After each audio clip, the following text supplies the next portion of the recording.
Indigo की उड़ान संकट के बीच नेता विपक्ष राहुल गांधी ने मोनोपोली शब्द का इस्तेमाल करते हुए निशाना साधा।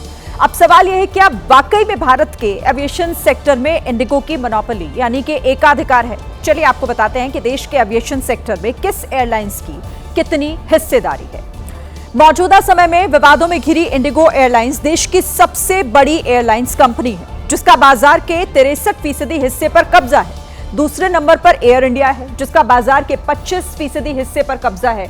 इसमें एयर इंडिया एक्सप्रेस और विस्तारा की फ्लाइट्स शामिल है। वहीं कुछ साल पहले शुरू हुई लो कॉस्ट एयरलाइंस अकासा की हिस्सेदारी 5% के आसपास है, जबकि स्पाइस जेट की हिस्सेदारी करीब 3% है और बाकी के हिस्से पर छोटी और क्षेत्रीय एयरलाइंस का कब्जा है। इंडिगो की फ्लाइट संकट में आम यात्री ही नहीं बल्कि कई हस्तियां भी फंसी। Social media influencer Anjali Arora भी मुंबई एयरपोर्ट पर फंसी रही। अंजलि अरोड़ा को मुंबई से दिल्ली किसी जरूरी काम से आना था, लेकिन अंजलि घंटों मुंबई एयरपोर्ट पर ही रह गई। किसी तरह दिल्ली पहुंची अंजलि का गुस्सा इंडिगो पर फूट पड़ा। मुंबई एयरपोर्ट पे रात के 1:30 बजे से लेकर शाम के अब 7 बज गए हैं। मैं अब दिल्ली आई हूँ। इतना बुरा ना मेरे साथ कभी भी नहीं हुआ। भाई इंडिगो वाले पागल बना रहे हैं, पागल। अगर वो आपको बोले ना आपकी फ्लाइट डिले है, डिले नहीं है, वो कैंसिल्ड है। अंजलि अरोड़ा ने आगे एयरपोर्ट की मौजूदा स्थिति बयां की। अंजलि ने बताया कि एयरपोर्ट के अंदर के हालात कितने भयानक हैं। वहाँ पे इतने लोग बेचारे नीचे बैठे हुए हैं बैग लेके, उनको बोल रहे हैं कि आपकी फ्लाइट 3 घंटे बाद है, 4 घंटे बाद है। कुछ लोग तो वहाँ पर 1.5 दिन से बैठे हुए हैं। इतना बुरा हाल है, इतना बुरा हाल। कोई भी स्टाफ जवाब देने के लिए रेडी नहीं है। और लगेज के लिए मेरे को बोला है कि आपको ऑनलाइन क्लेम करना पड़ेगा। मैं तो छोड़ के ही आ गई, मैंने कहा भाड़ में जाओ।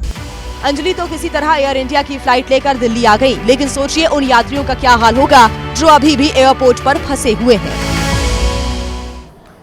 सोशल मीडिया पर अपनी चुटकीली बातों से सबको हंसाने वाले stand up comedian Inder Sahni का भी इंडिगो से टिकट था, लेकिन उनकी फ्लाइट भी लेट होती चली गई। इंदर साहनी पुणे एयरपोर्ट में फंस गए। फ्लाइट के लिए वो तय समय पर एयरपोर्ट तो पहुंच गए, लेकिन फ्लाइट है जो लगातार डीले पर डीले होती रही। लेकिन इंदर साहनी ने अपना आपा नहीं खोया और वो बात कही जिसे हर किसी को सुनना चाहिए। They are being shamed on the internet, ठीक है, क्रेडिबिलिटी लूज हो रही है, ट्रस्ट लूज हो रहा है, बट इसके चलते ग्राउंड स्टाफ को धमकाने से कि तेरी ऐसी की तैसी इंडिगो है, इससे कुछ नहीं होगा।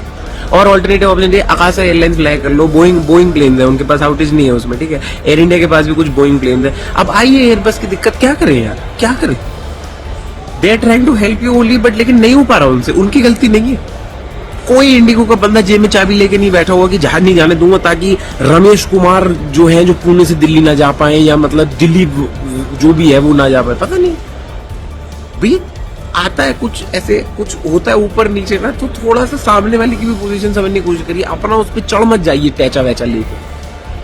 हद ही कर दी है बहस के सबने इंटरनेट पे। इंदर साहनी जो कह रहे हैं वो सही बात है। कई जगहों से ऐसी तस्वीरें आई जिसमें परेशान यात्रियों का गुस्सा इंडिगो स्टाफ पर फूट पड़ा। मेरी भी फ्लाइट पहले आधा घंटा डिले थी, फिर 1 घंटा डिले हुई, अब 4 घंटा डिले। बैठा हुआ मैं, नहीं कर सकते कुछ। आपको ऑल्टरनेटिव ऑप्शन चाहिए, ट्रेन है, बाय रोड है।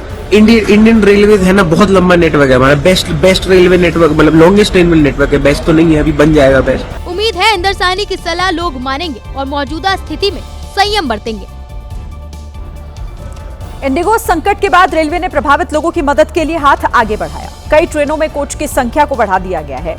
जम्मू तवी राजधानी एक्सप्रेस में 3rd AC का एक कोच जोड़ा गया। डिब्रूगढ़ राजधानी एक्सप्रेस में भी 3rd AC का एक डिब्बा लगाया गया है। चंडीगढ़ शताब्दी ट्रेन में भी चेयर कार की एक बोगी लगाई गई है। अमृतसर शताब्दी ट्रेन में एक चेयर कार कोच जोड़ा गया।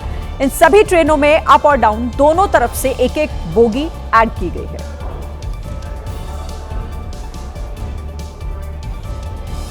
अब आपको बताते हैं कि देश में कौन कौन सी एयरलाइंस थी जो धीरे धीरे कमजोर होती गई और आखिर में उनका शटर डाउन हो गया। देखिए, उदाहरण के तौर पर सबसे बड़ा नाम जेट एयरवेज है। ये एयरलाइन 1993 से चल रही थी, लेकिन 2019 में ये बंद हो गई। इसी लिस्ट में गो फर्स्ट का भी नाम शामिल है, जो 2005 में शुरू हुई थी, लेकिन 2023 में ये बंद हो गई। इसके अलावा 2013 में शुरू हुई एयर कोस्टा एयरलाइंस भी 2017 से आगे नहीं बढ़ पाई। बड़ी एयरलाइंस में किंगफिशर का भी नाम आता है। 2005 में शुरू हुई थी, लेकिन 2012 में यह बंद हो गई।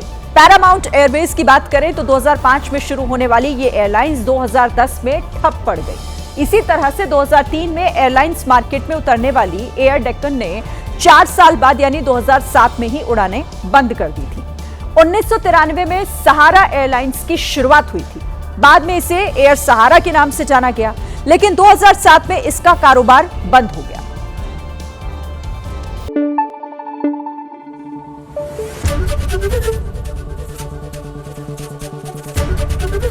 एबीपी न्यूज आपको रखे आगे।